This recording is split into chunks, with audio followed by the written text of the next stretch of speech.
लीजिए प्रस्तुत है महात्मा ज्योतिबा फूले की लिखी पुस्तक गुलामगिरी का भाग एक। ब्राह्मण धर्म की आड़ में गुलामी, सुसंस्कृति प्रगतिशील अंग्रेजी राय में। सुसंस्कृत प्रगतिशील अंग्रेजी राज्य में ज्योतिबा राव और डोम्बीराव का संवाद। इसका मेन शीर्षक है, मुख्य शीर्षक ज्योतिबा राव और डोम्बीराव का संवाद। ब्रह्मा, उत्पत्ति, सरस्वती तथा ईरानी अथवा आर्य लोगों के विषय में।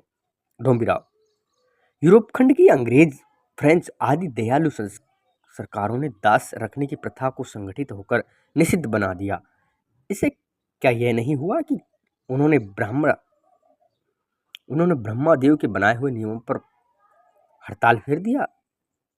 कारण कि मनु संहिता में लिखा कि ब्रह्मदेव ने ब्राह्मणों को अपने मुख से उत्पन्न किया तथा केवल उनकी सेवा चाकरी करने के लिए ही शूद्रों को अपने पैरों से उत्पन्न किया। ज्योतिराव, तेरा कहना है कि अंग्रेज आदि सरकारों ने दास प्रथा बंद करके ब्रह्मा जी के नियमों पर हड़ताल फेर दिया। तब इस भूमंडल में अंग्रेज आदि जो नाना प्रकार के लोग रहते हैं, उन्हें ब्रह्मा ने अपने किस अवयव से उत्पन्न किया, इस बारे में मनु संहिता में कोई विधान है क्या? ज्योतिराव, डोम्बीराव, इस बारे में तो विद्वान हो अथवा अविद्वान हो, सभी ब्राह्मण यही उत्तर देते हैं कि अंग्रेज आदि लोग अधम, दुराचारी आदि होने के कारण मनु संहिता में उन लोगों के विषय में कुछ भी नहीं मिलता।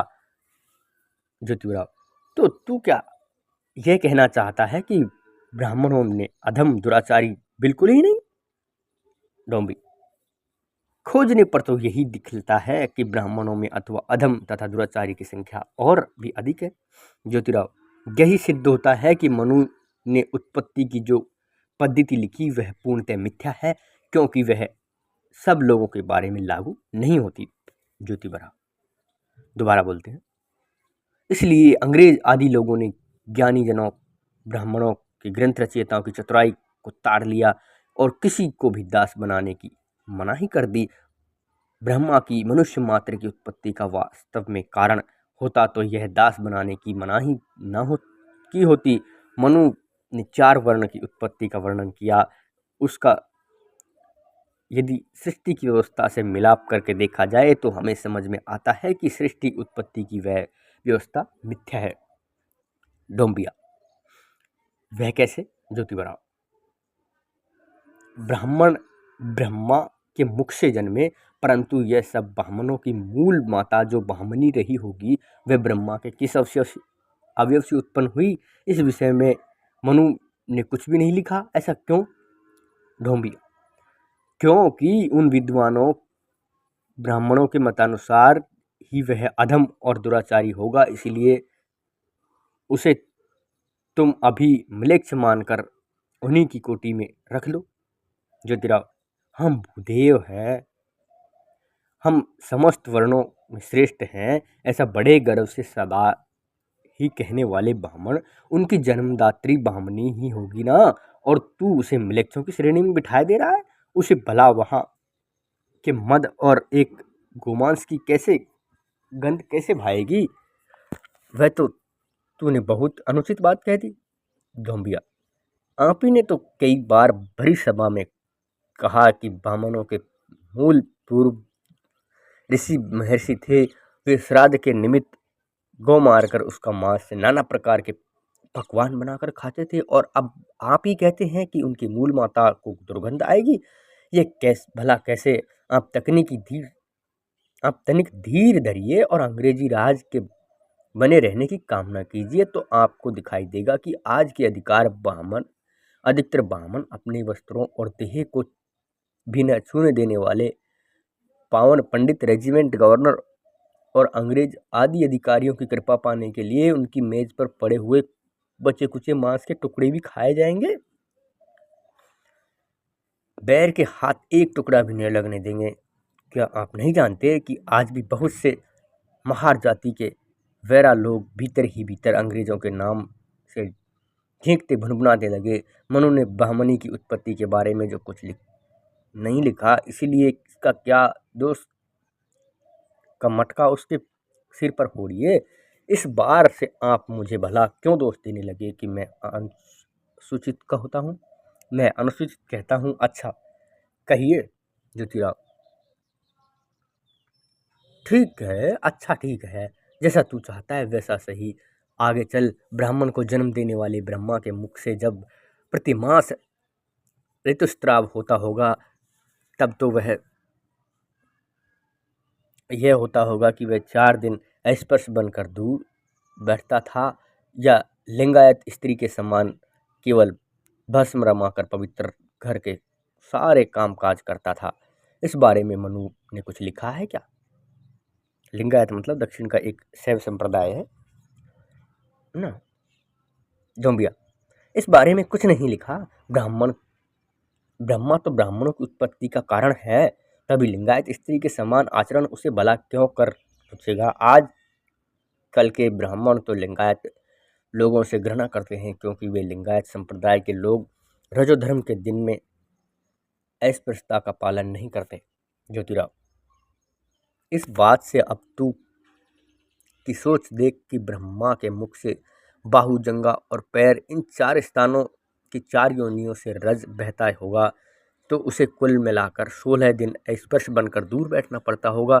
जब ऐसा होगा तब फिर उसके घर का कामकाज कौन करता होगा? मनु ने इसके बारे में कुछ लिखा होगा क्या?